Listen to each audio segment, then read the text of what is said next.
a superpower ruled the crossroads of the ancient world, and then its capital city simply vanished. No pyramids, no famous ruins, no postcard site, just a name, Washukanni, drifting through ancient letters like a ghost you can't pin to a map. Welcome to the Late Bronze Age, when Egypt, the Hittites, and Assyria played high-stakes chess across the Fertile Crescent. Right in the middle sat the Mitanni. They didn't just survive between giants, they controlled the lanes everyone else needed. Their secret weapon wasn't endless manpower, it was horsepower, chariots, elite warriors, and a training system so precise it reads like a modern athletic manual. And yet, for an empire this influential, their footprint is strangely faint, like someone wiped the board clean after the game.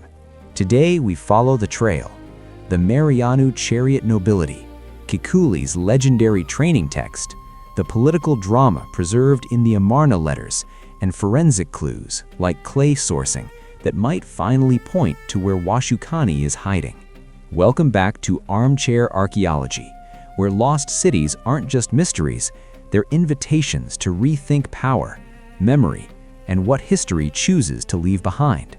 And stay to the very end, because one tiny detail buried in a royal document hints at a shockingly far-reaching link among the Mitanni elite, one that reframes this lost superpower completely. If you could time travel into the Late Bronze Age and ask merchants, diplomats, or nervous border governors who really controlled the region between the Euphrates and the Levant, you'd hear the same name again and again, the Mitanni.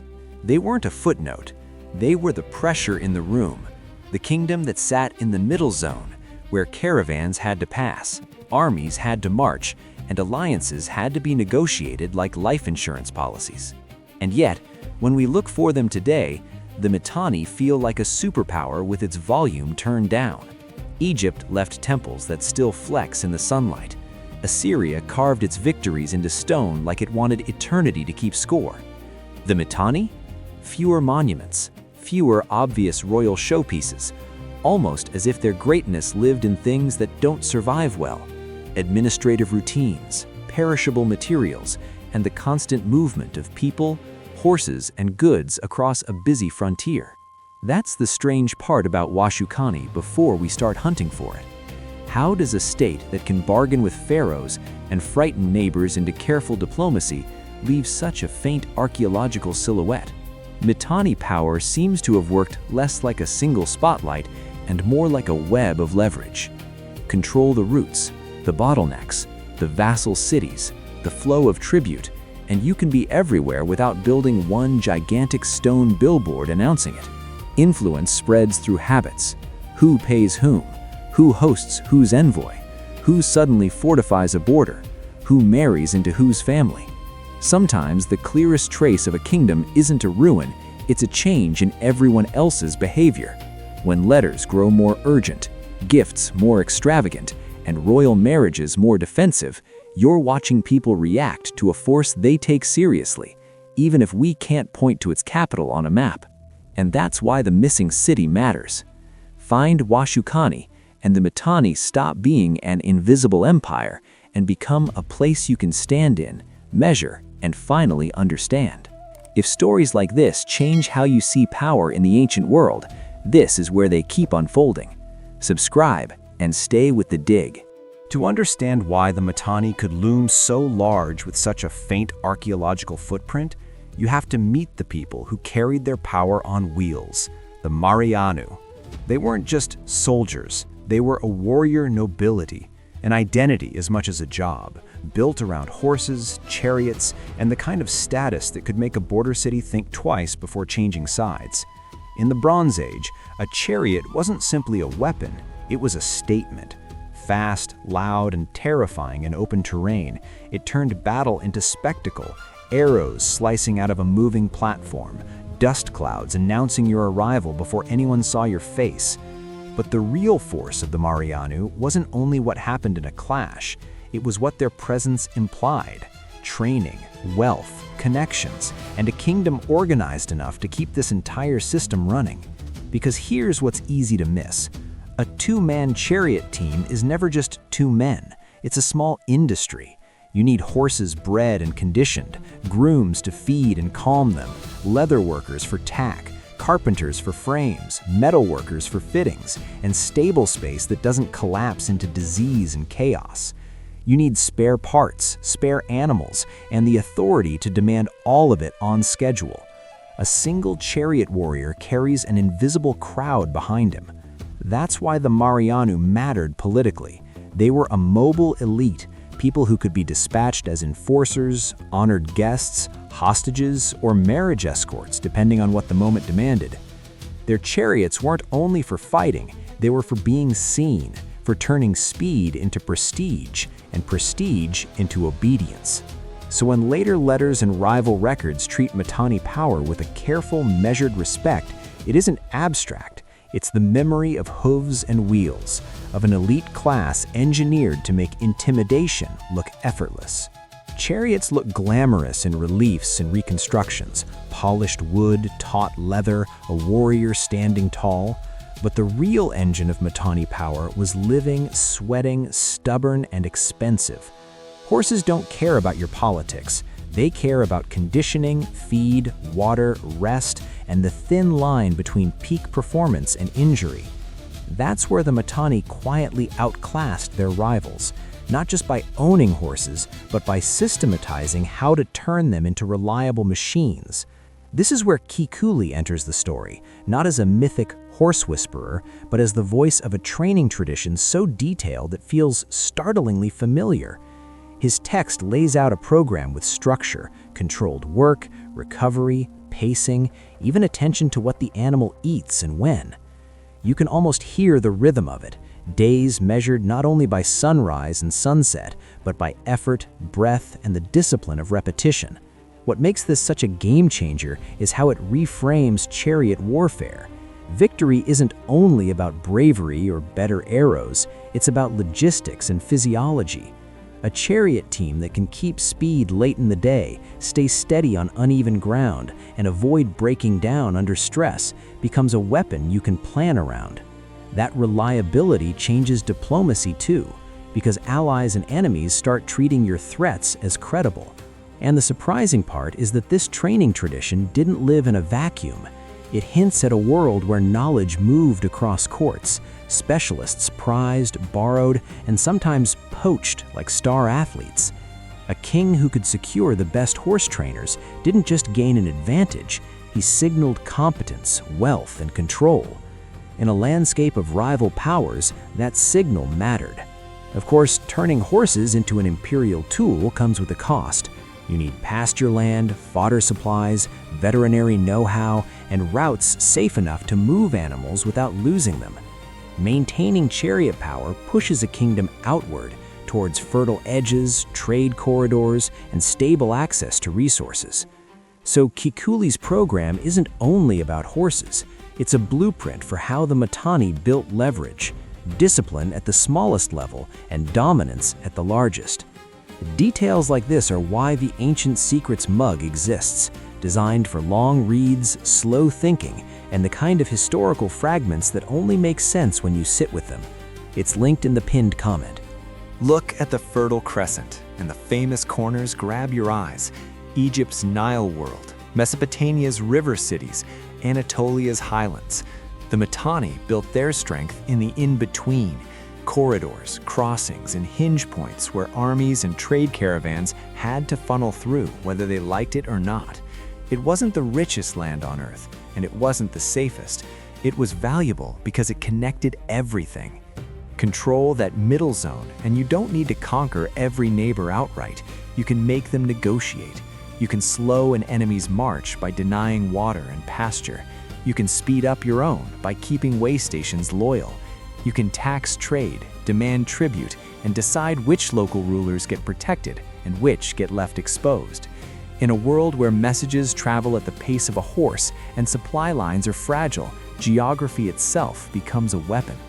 That's why Mitanni power often looks less like a solid colored blob on a map and more like a set of pressure points, a string of vassal cities, fortified routes, loyal elites placed where they matter most.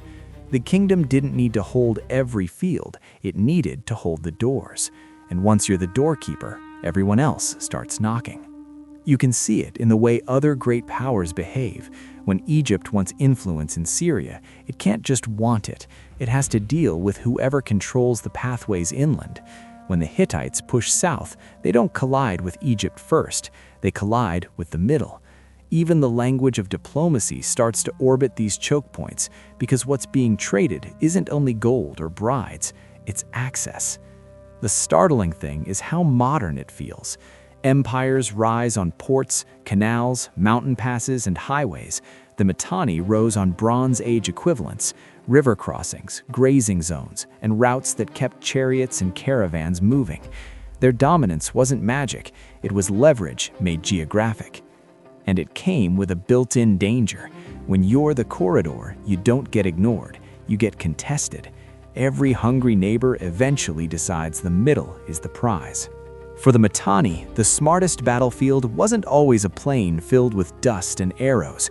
Sometimes it was a palace hallway where everything smelled of incense and polished wood, and a single sentence delivered at the right moment could move an army without anyone drawing a blade.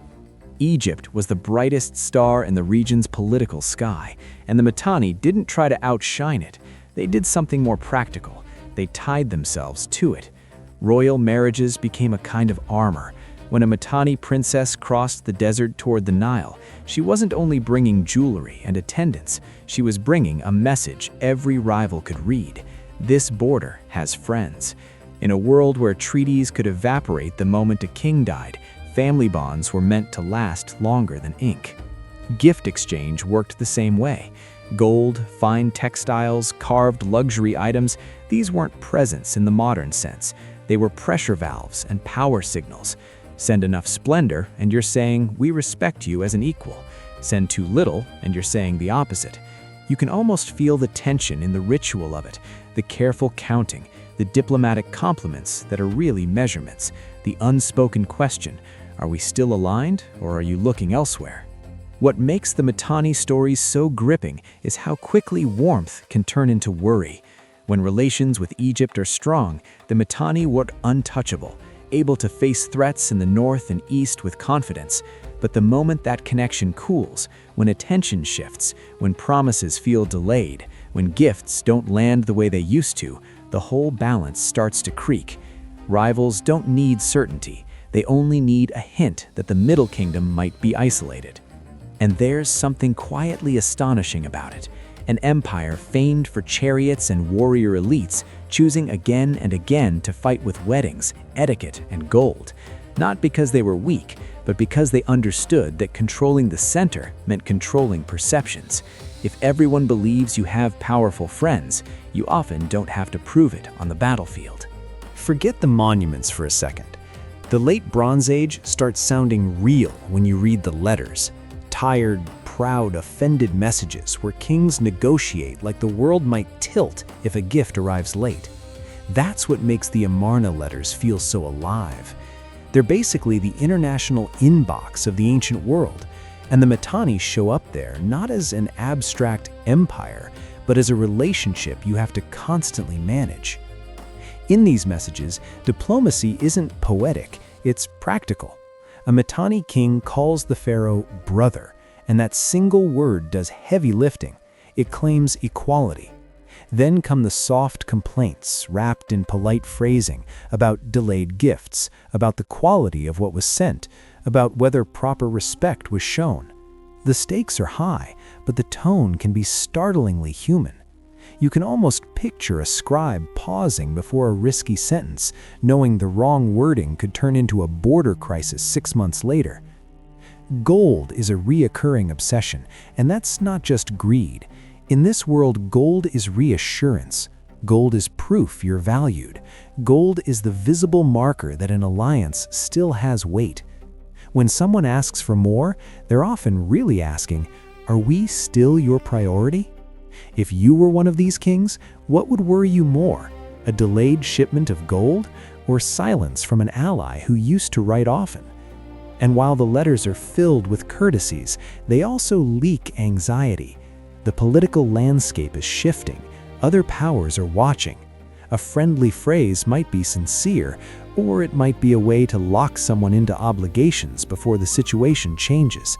Behind the compliments sits a constant calculation. Who will show up if war breaks out? The remarkable part is how much Mitanni influence can be felt in this paper trail, even when their archaeology stays quiet. You don't need a massive stone palace to know a kingdom matters when foreign courts are negotiating marriages, arguing over status, and measuring gifts with almost obsessive care. These letters are the sound of powerful people adjusting to Mitanni gravity in real time. By the time we reach the end of the correspondence, you can sense the mood darkening, not with a single dramatic collapse, but with subtle shifts. Longer silences, sharper wording, more urgency. The world that once made room for Mitanni power is starting to rearrange itself. In a Mitanni administrative room, power probably didn't look like a throne. It looked like shelves. It looked like bundles of goods being counted. Grain, textiles, bronze, while a scribe pressed a reed stylus into wet clay and someone waited for a seal to roll across the surface like a signature. Then the tablet dried, got filed, and the empire kept moving. That kind of power is incredibly effective in the moment and incredibly easy to lose later. Egypt wanted to be remembered, so it built in stone and painted its gods in bright, stubborn color. Assyria carved victories into walls like a permanent scoreboard. The Mitanni seem to have invested more in running the machine, managing vassals, moving resources, coordinating horses, keeping the middle zone from slipping through their fingers. A system like that can dominate a region without leaving a skyline of monuments. Even the written record plays tricks. Clay tablets survive only under specific conditions, baked hard by accident in a fire, sealed in a collapsed room, buried quickly enough to escape water and erosion. Otherwise, the archive of a kingdom can dissolve back into mud. An entire generation of decisions can disappear without ceremony. Then there's the problem of style. Mitanni sites don't always announce themselves with a bold, unique Mitanni look. They sit in cities rebuilt again and again, where later empires level walls, reuse bricks, and repave streets right over older layers. Pottery fashions blur across borders. Local rulers adopt whatever signals loyalty this decade, which means influence can spread without leaving a neat label. So the most convincing traces are often sideways, a cluster of seal impressions, an administrative layout, a familiar bureaucratic rhythm in the tablets that do survive. The Mitanni show up not as a billboard, but as a pattern. And that's what makes Washukanni such a frustrating prize.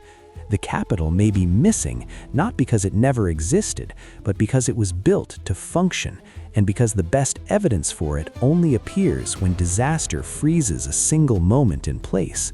Washukanni is one of those names that feels solid until you try to pin it down.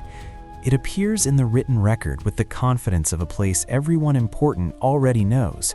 No helpful directions, no 3 days north of this river, no map-friendly coordinates, just the assumption that of course you know where the king sits, which is exactly what makes its absence so maddening. The capital is central in the story, but missing on the ground. So archaeologists hunt it the way detectives hunt a suspect who never shows their face, by tracking what they touched. Instead of waiting for a giant inscription that says, "Welcome to Washukanni," the search leans on indirect signals, where administrative tablets turn up, which sites show the right political status at the right time, and how materials move across the region. This is where clay becomes evidence.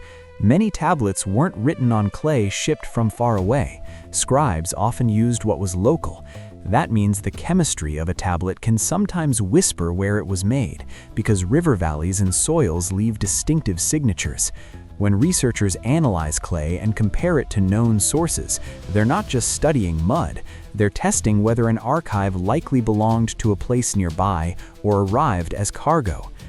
The Tel El Fakhariya evidence matters in this kind of work because it suggests a tight geographical story, tablets and administrative activity that may cluster around a particular landscape, not scattered randomly. It's not a neon arrow pointing to the capital, but it's the sort of constraint that makes the maps start to shrink. Of course, the trail is tricky. Clay can travel. Tablets can be moved as spoils, gifts, or archives relocated during crises. Sites can be misread, or their key levels still buried under later towns. A promising candidate mound can sit unexcavated for decades, while politics, funding, or modern settlement makes digging impossible. Still, each forensic clue does something valuable. It narrows the range of plausible Washukannis. And in a search like this, narrowing is progress, because the real discovery often comes not from one perfect proof, but enough converging fingerprints that the city can't hide anymore. Sometimes archaeology doesn't begin with a planned excavation. Sometimes the landscape changes its mind, and a lost building rises out of the water like it's taking a breath.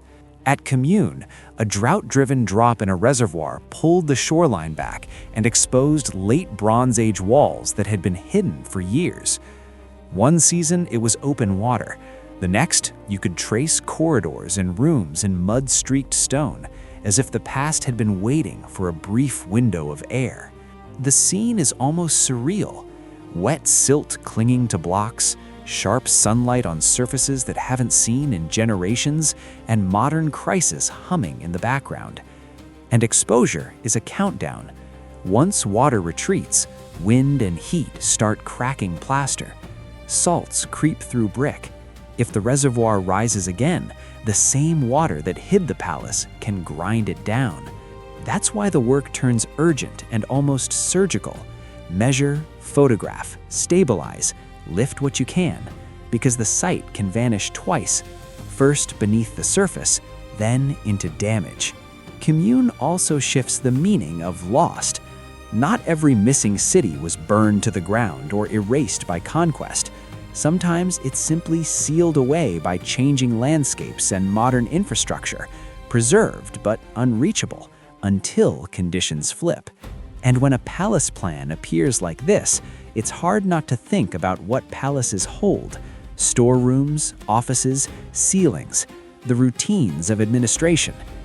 These are the kinds of spaces where tablets get written, stacked, and, if fate is cruel or lucky, accidentally preserved. That thought lingers as the waterline becomes the real plot twist.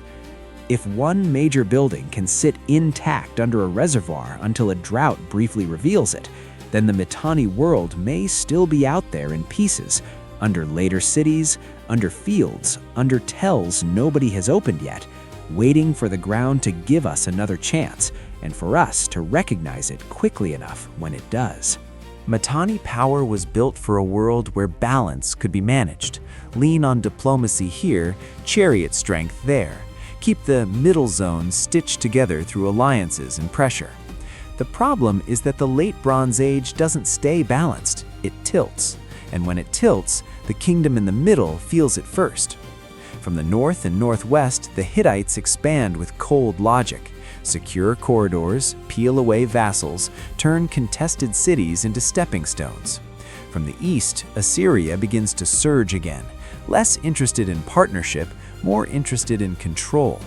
Neither side has to erase Mitanni authority in a single blow. They just have to make Mitanni protection look uncertain. Local rulers only need to ask one question: who will still be strong next year? And the map starts changing on its own. That's the danger of a network empire. If your strength is routes, loyalties, and leverage, your collapse can look like a series of small choices.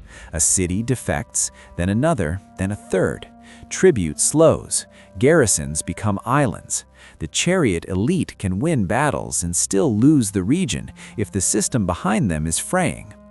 In that kind of squeeze, capitals don't always fall with a clean, cinematic ending. Cities get abandoned, renamed, absorbed, rebuilt. Archives get moved in panic or left behind. And here's the twist that makes archaeologists both grim and hopeful. The very violence that destroys a palace can also preserve its paperwork. Clay tablets are fragile until fire bakes them hard. A burning roof can turn mud into a time capsule before it collapses into the rooms below. So the Mitanni don't simply disappear. They get compressed between rising powers until their center can't hold. And somewhere in that compression, Washukanni slips out of sight, waiting for enough converging fingerprints to make it impossible to ignore. So after chariots, diplomacy, clay chemistry, and palaces that literally reappear when the water pulls back, we're back where we started. Washukanni, the capital everyone spoke about as if it were obvious, and yet still refuses to show itself on the ground. But the Mitanni left us one last breadcrumb, small enough to miss, powerful enough to change the whole vibe of the empire. Remember that tiny detail buried in a royal document? In a high-level treaty text, the Mitanni side calls on a set of gods as witnesses: Mitra, Varuna, Indra, and the Nasatyas. Those names aren't Mesopotamian, they aren't Egyptian, they're Indo-Aryan, the same divine family you'd later recognize from early Vedic tradition. That means the Mitanni elite weren't just horse experts by coincidence. They carried a cultural fingerprint that stretches far beyond the usual Near Eastern cast of characters. Not Mitanni were Indians in any simplistic way, but an elite layer with Indo-Aryan language and religious traces, embedded right inside official statecraft. And suddenly, the missing capital doesn't feel like a trivia problem. If Washukanni is found, if we locate its archives and administrative heart, we don't just get a dot on a map.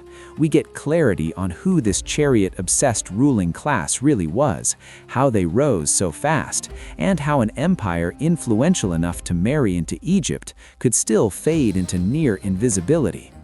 If this reframed how you see the Mitanni, tell me in the comments. What surprised you more, the Vedic god names in a treaty, or how invisible a superpower can be? And if you've got a favorite Washukanni candidate site, I want your best argument. Hit like, subscribe to Armchair Archaeology, and tap the bell so you don't miss the next dig. And for your next stop, click our last video on screen, or dive into the Ancient Middle East playlist for the bigger picture. Both are right there and linked below. Until next time, keep questioning, stay curious, and remember, the past doesn't vanish, it relocates. Sometimes it sinks underwater, sometimes it hides under a tell, and sometimes it survives as a single name in a line of clay that outlives empires.